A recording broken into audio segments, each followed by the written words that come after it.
Assalamualaikum warahmatullahi wabarakatuh. Kali ini kami akan membahas mengenai klasifikasi dan penyusunan jurnal transaksi aset pada akuntansi pemerintahan. Presentasi ini disusun oleh Niken Kusumasari, Linawati, dan Uhti Mubarokah.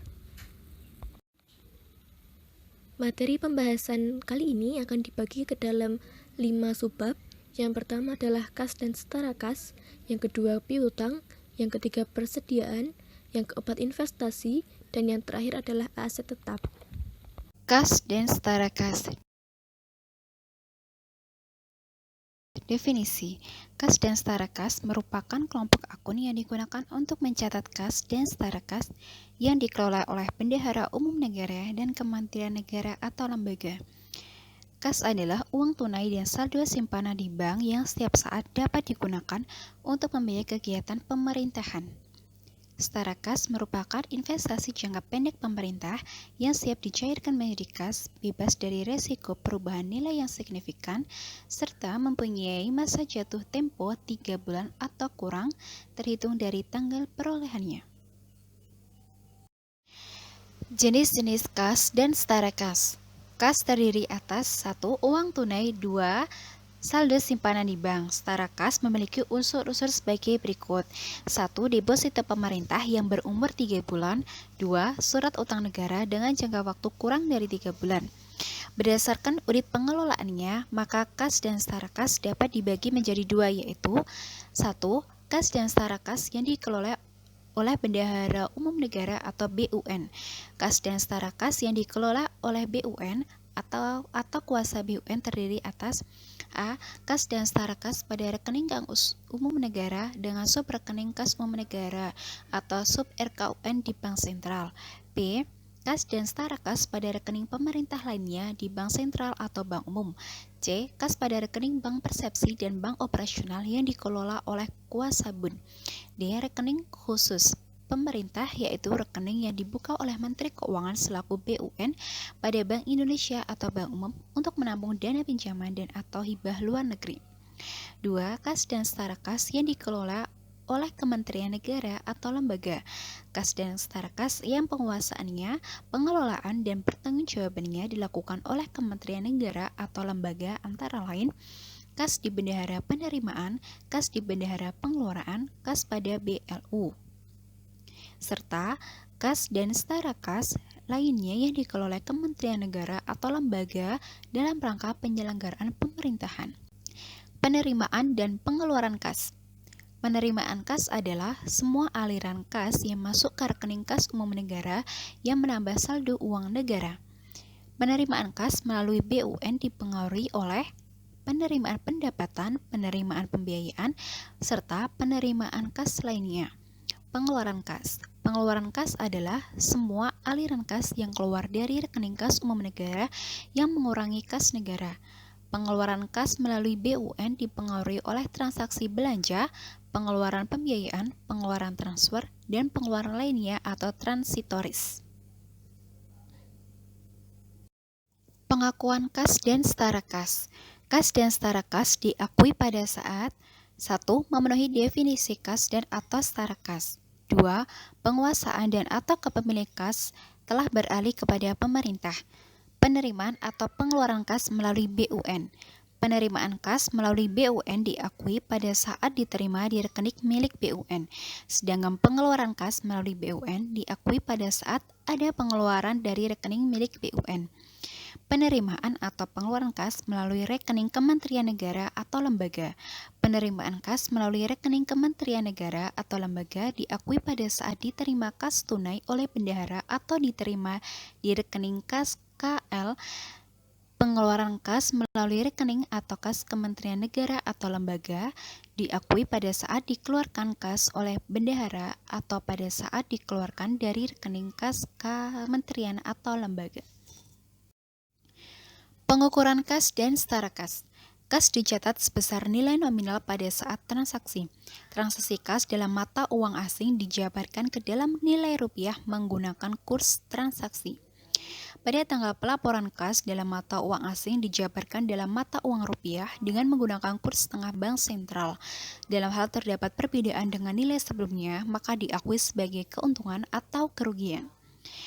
Penyajian kas dan setara kas. Kas dan setara kas disajikan dalam pos aset lancar pada neraca. Transaksi kas dan setara kas juga disajikan dalam laporan arus kas oleh KPPN dalam Satuan Kerja PLU. Pada laporan keuangan pemerintah pusat atau LKPP sesuai dengan aktivitasnya. Penyajian pada laporan arus kas disajikan secara khusus pada kebijakan pelaporan keuangan. Ilustrasi penyajian kas dan setara kas pada neraca yaitu hal ini diilustrasikan penyajian kas dan setara kas pada neraca pemerintah ABC per 31 Desember pada tahun 2000 sekian. Dibuat uraian dan jumlah itu di dalam kolom. Aset lancar debit, aset lancarnya debit pada kas dan setara kas, pada kas di rekening kas umum negara, kas di KPPN, kas di rekening pemerintah lainnya, kas di bendahara penerimaan, kas di bendahara pengeluaran, kas di bendahara layanan umum. Kemudian hal ini dijumlah, dilakukan operasi, maka ketemu setara kas. Kemudian ada investasi jangka panjang, aset tetap, aset lainnya pada kewajiban dan ekuitas. Lalu terdapat ilustrasi untuk pencatatan laporan arus kas.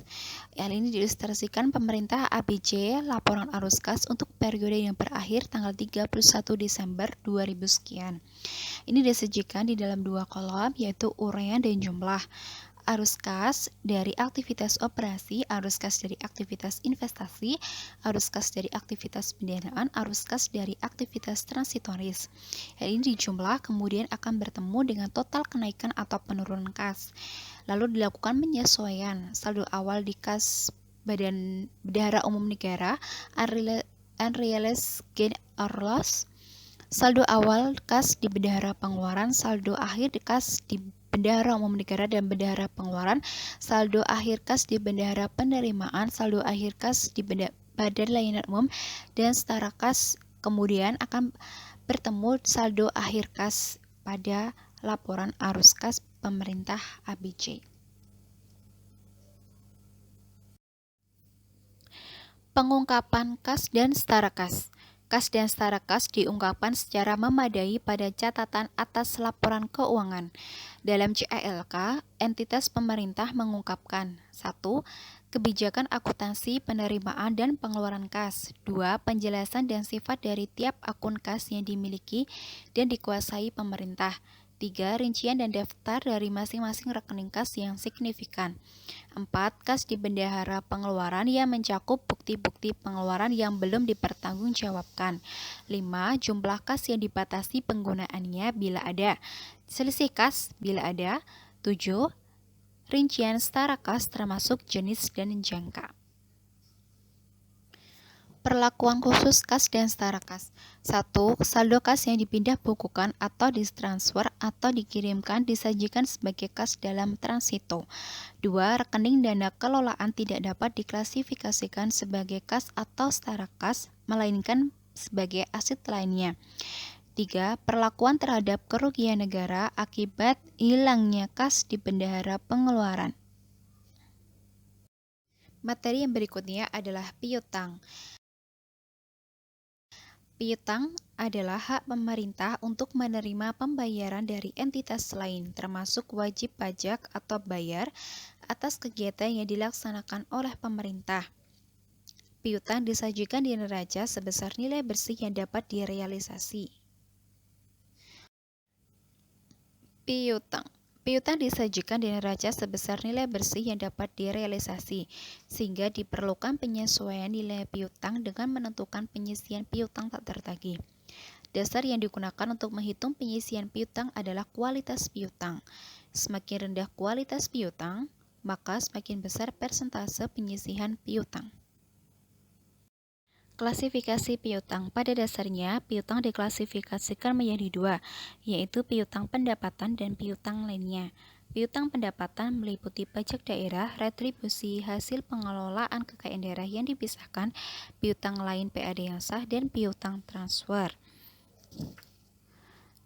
Piutang lainnya meliputi tagihan jangka panjang yang akan jatuh tempo dan uang muka. Sedangkan piutang jangka pendek yaitu jumlah uang yang akan diterima oleh pemerintah dan atau hak pemerintah yang dapat dinilai dengan uang sebagai akibat perjanjian kewenangan pemerintah berdasarkan peraturan perundang-undangan yang berlaku atau akibat nilai yang sah. Piutang jangka panjang merupakan piutang yang diharapkan atau dijadwalkan akan diterima dalam jangka waktu lebih dari 12 bulan setelah tanggal pelaporan. Pengakuan dan pengukuran piutang. Piutang diakui saat timbul klaim atau hak untuk menagih uang atau manfaat ekonomi lainnya kepada entitas lain. Berdasarkan pengertian tersebut, piutang dapat diakui ketika 1. Diterbitkan surat ketetapan atau dokumen yang sah. 2. Telah diterbitkan surat penagihan dan telah dilaksanakan penagihan. 3. Belum dilunasi sampai dengan akhir periode pelaporan. Peristiwa-peristiwa yang menimbulkan hak tagih meliputi pungutan, perikatan, transfer, dan tuntutan kerugian. Pengukuran piutang. Pengukuran piutang bervariasi sesuai dengan faktor yang menyebabkan timbulnya hak tagih. Pengukuran piutang dapat diuraikan sebagai berikut.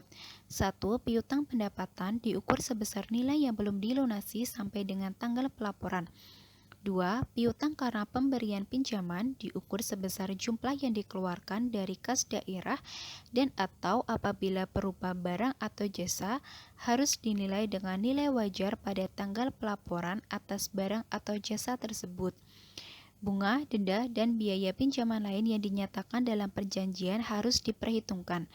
3. Piutang dari penjualan dinilai sesuai naskah perjanjian penjualan yang terutang pada akhir periode pelaporan.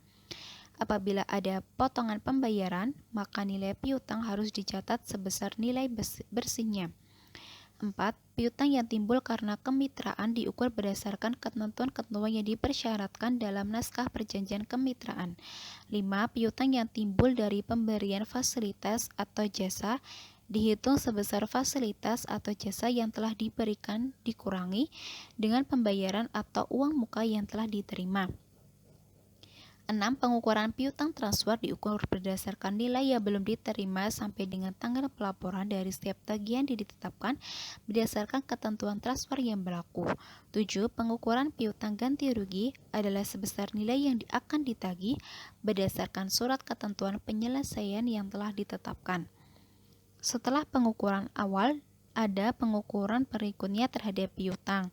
Pengukuran berikutnya adalah piutang disajikan berdasarkan nilai nominal tagihan yang belum dilunasi tersebut dikurangi penyisian kerugian piutang tidak tertagih. Karena itu, pemerintah perlu menilai kualitas piutang untuk menentukan besarnya piutang yang disisihkan.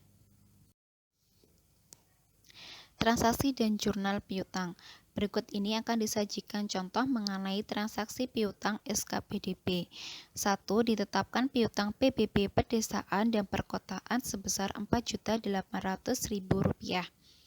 2. Pada akhir periode terhadap retribusi parkir tepi jalan umum yang belum dibayar oleh pihak ketiga sebesar Rp2.200.000. 3. Bendahara umum penerimaan menerima pelunasan piutang PBB pedesaan dan perkotaan sebesar 2 juta dan piutang retribusi parkir tepi jalan umum sebesar 1 juta. 4.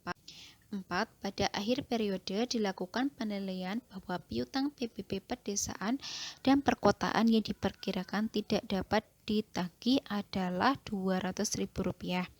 Dan piutang retribusi parkir tepi jalan umum yang diperkirakan tidak dapat ditagih adalah sebesar Rp100.000.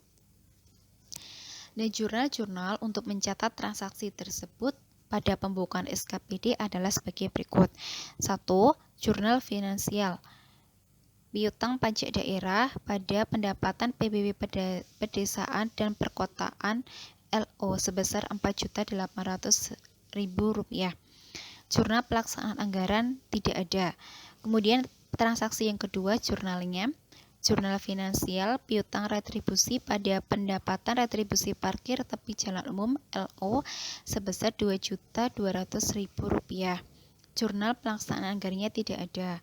Yang ketiga, transaksi yang ketiga, jurnal finansial kas di bendahara penerimaan pada piutang pajak daerah dan piutang retribusi sebesar 3 juta di kas bendahara penerimaan dan piutang pajak daerah sebesar 2 juta, piutang retribusi sebesar 1 juta.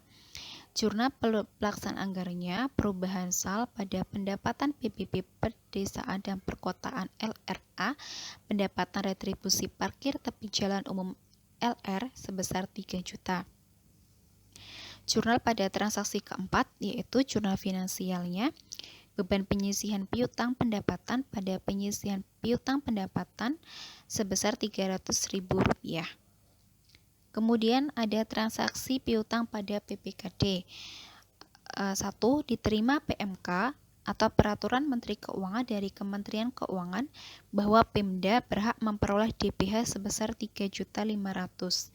DBH bukan pajak 4 juta, DAU sebesar 9 juta, dan DAK sebesar 2.500.000.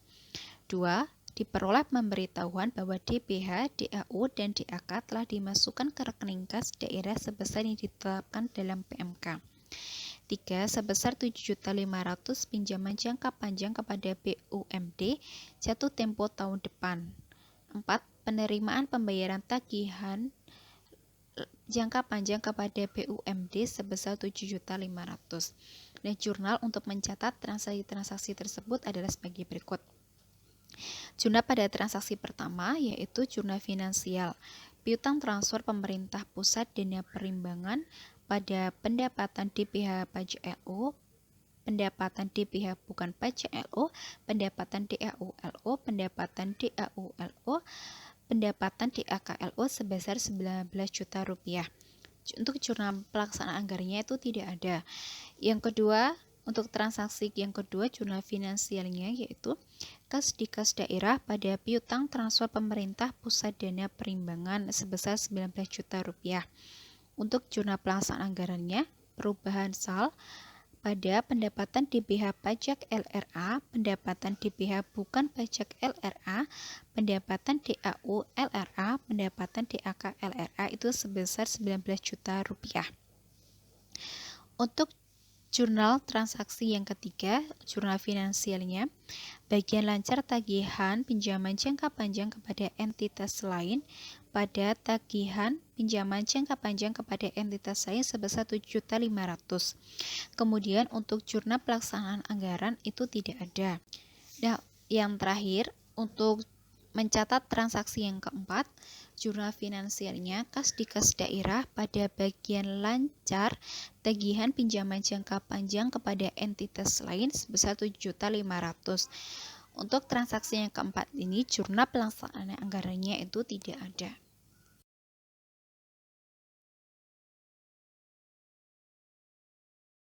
Persediaan. Untuk pengertian dari persediaan adalah aset lancar dalam bentuk barang atau perlengkapan yang dimaksudkan untuk mendukung kegiatan operasional pemerintah daerah dan barang-barang yang dimaksudkan untuk dijual atau diserahkan dalam rangka pelayanan kepada masyarakat. Nah, berdasarkan pengertian tersebut, persediaan dapat meliputi yang pertama yaitu perlengkapan yang digunakan dalam rangka kegiatan operasional pemerintah daerah, yang kedua bahan yang akan digunakan dalam proses produksi, yang ketiga barang dalam proses produksi yang dimaksudkan untuk dijual atau diserahkan kepada masyarakat, dan yang keempat yaitu barang yang disimpan untuk dijual atau diserahkan kepada masyarakat dalam rangka kegiatan pemerintahan. Klasifikasi persediaan. Untuk persediaan diklasifikasikan menjadi 3, yaitu persediaan bahan habis pakai, persediaan bahan atau material, dan persediaan barang lainnya. Untuk unsur-unsur persediaan yang termasuk bahan habis pakai adalah alat tulis kantor, dokumen atau administrasi tender, alat-alat listrik, alat-alat elektronik, benda-benda pos, bahan dan alat kebersihan, serta bahan bakar minyak dan gas. Untuk unsur-unsur yang termasuk persediaan bahan atau material adalah bahan baku bangunan, bibit tanaman, bibit ternak, bahan obat-obatan, bahan kimia, dan bahan makanan pokok. Sedangkan kategori yang termasuk persediaan barang lainnya adalah persediaan barang yang akan diberikan kepada pihak ketiga. Pengakuan dan pengukuran persediaan. Untuk pengakuannya diakui dalam dua kondisi.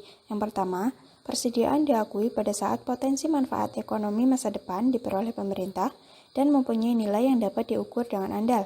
Yang kedua, persediaan diakui pada saat diterima atau hak kepemilikannya dan atau kepenguasaannya berpindah. Nah, untuk pendekatan pengakuan persediaan itu ada dua, yaitu pendekatan beban dan pendekatan aset. Untuk pengukuran persediaan ada tiga. Yang pertama yaitu persediaan yang dibeli diakui sebesar harga perolehan. Yang kedua, persediaan yang diproduksi atau diakui sebesar harga pokok produksi. Yang ketiga, persediaan yang diperoleh dengan cara lain diakui sebesar nilai wajar. Dan untuk sistem pencatatan persediaan ada dua juga, yaitu sistem perpetual dan juga sistem fisik. Transaksi dan jurnal persediaan. Sebagai contoh, bendahara pengeluaran SKPDC menggunakan uang persediaan untuk membeli alat tulis kantor 150.000, benda-benda pos 200.000, perlengkapan kebersihan 300.000, dan isi ulang tabung gas sebesar 250.000. Untuk pencatatannya itu ada dua pendekatan. Yang pertama pendekatan beban, yaitu ada jurnal finansial dengan mendebit beban bahan habis pakai sebesar 900.000 dan mengkredit kas di bendahara pengeluaran sebesar 900.000. Dan untuk jurnal pelaksanaan anggaran pada pendekatan beban yaitu dengan mendebit beban belanja habis pakai 900.000 dan perubahan sal 900.000. Untuk pendekatan aset pada jurnal finansialnya dilakukan dengan mendebit persediaan bahan habis pakai 900.000 dan mengkredit kas di bendahara pengeluaran 900.000. Dan untuk jurnal pelaksanaan anggarannya dilakukan dengan mendebit beban belanja habis pakai 900.000 dan mengkredit perubahan sal 900.000. Selanjutnya investasi.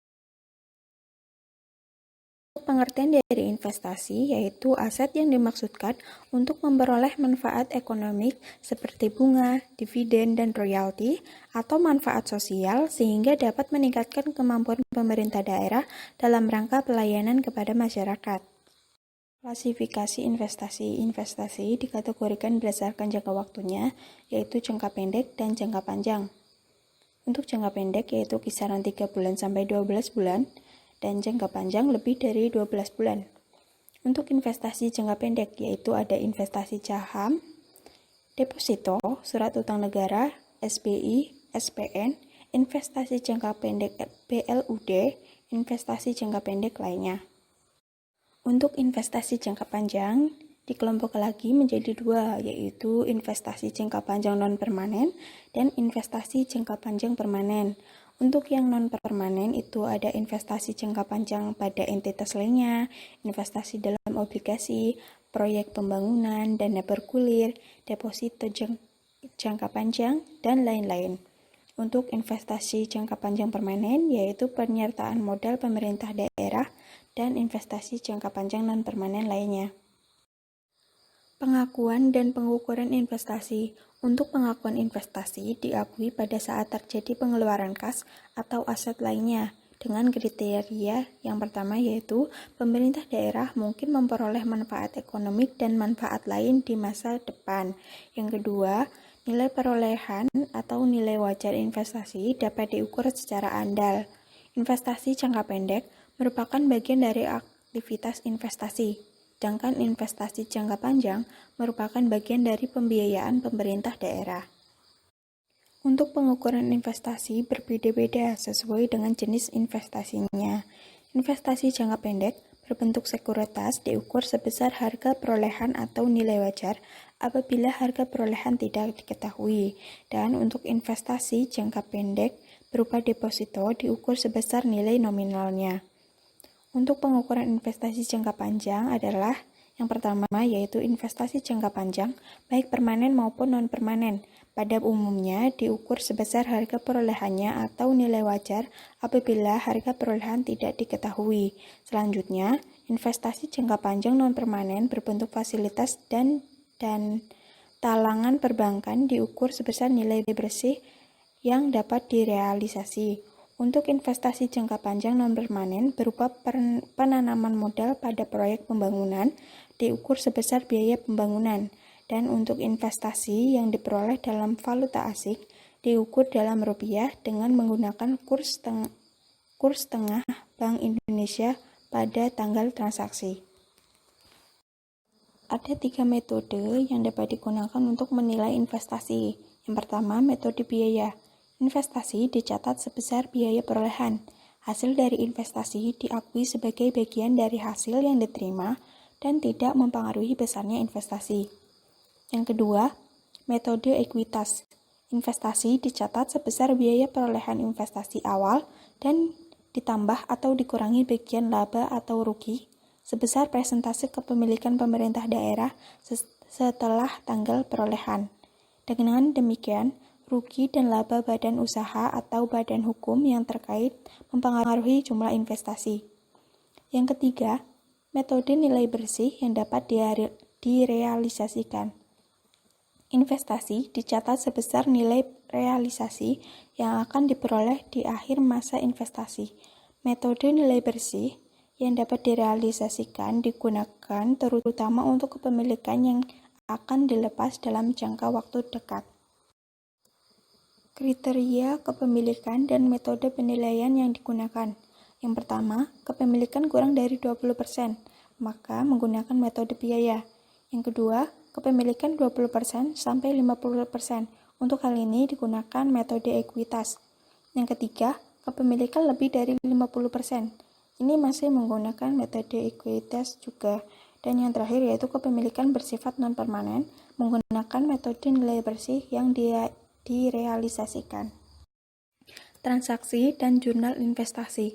Sebagai contoh, kas yang menganggur dimanfaatkan untuk memperoleh investasi sebagai berikut, yaitu ada saham 15 juta rupiah dan deposito jangka pendek 25 juta rupiah.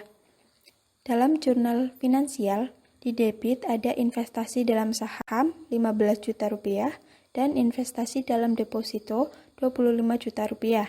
Dan di kredit ada kas di kas daerah yaitu sebesar 40 juta rupiah.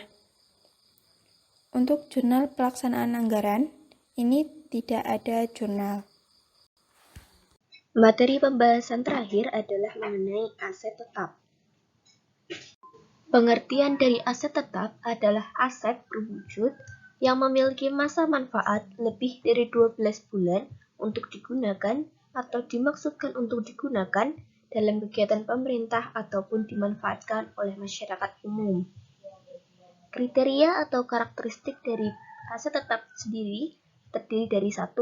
Berwujud, kemudian memiliki masa manfaat lebih dari 12 bulan, biaya perolehan aset dapat diukur secara andal, tidak dimaksudkan untuk dijual dalam operasi normal entitas, dan diperoleh atau dibangun dengan maksud untuk digunakan. Klasifikasi dari aset tetap terdiri dari 6. Yang pertama adalah tanah. Tanah dapat berwujud seperti tanah perkampungan, tanah pertanian, tanah untuk bangunan gedung, tanah untuk bangunan bukan gedung, tanah pertambangan, danau, kemudian tanah untuk pengguna lain. Aset yang kedua berwujud perawatan dan mesin. Klasifikasi ini seperti alat angkutan darat bermotor, alat-alat bantu, kemudian alat apung, alat bengkel, alat kesehatan, unit laboratorium, persenjataan, maupun alat lainnya. Untuk gedung dan bangunan dapat berwujud bangunan gedung tempat kerja maupun tempat tinggal. Selain itu, dapat juga bangunan bersejarah, bangunan menara, tugu, maupun rambu-rambu lalu lintas udara.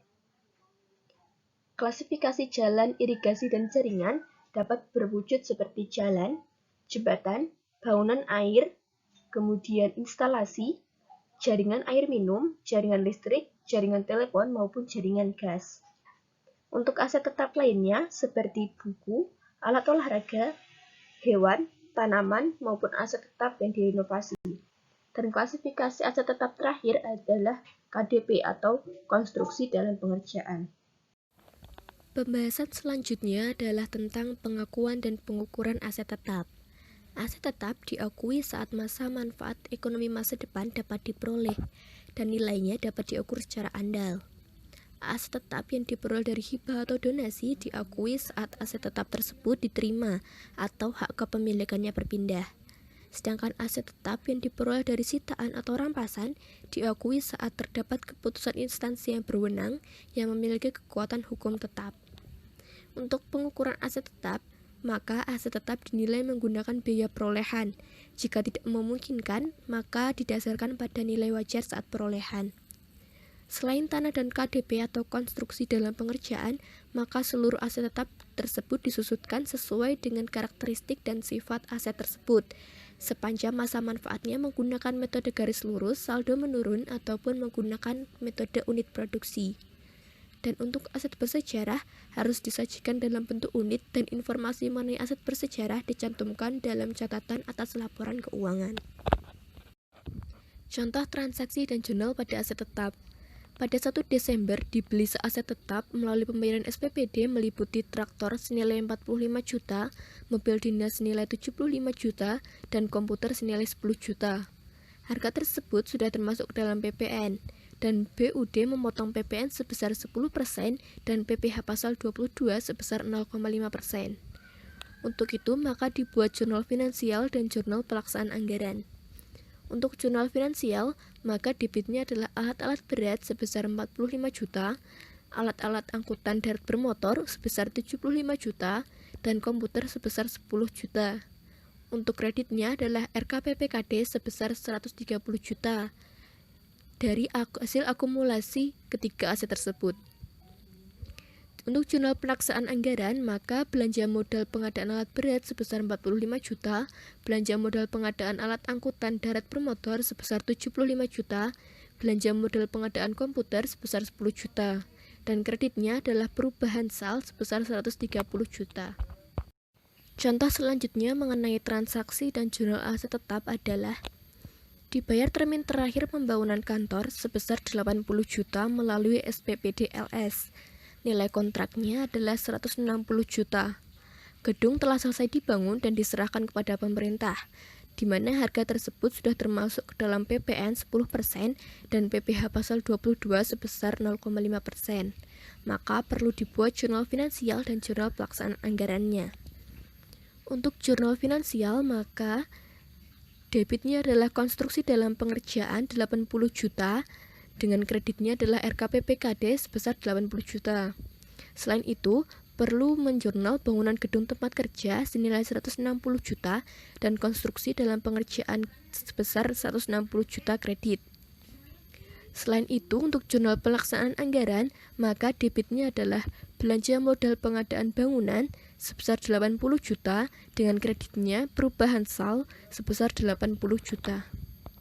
Sekian pembahasan dari kami mengenai klasifikasi aset dan jurnal transaksi aset pada akuntansi pemerintahan. Terima kasih atas waktu dan perhatiannya. Sampai jumpa di materi selanjutnya.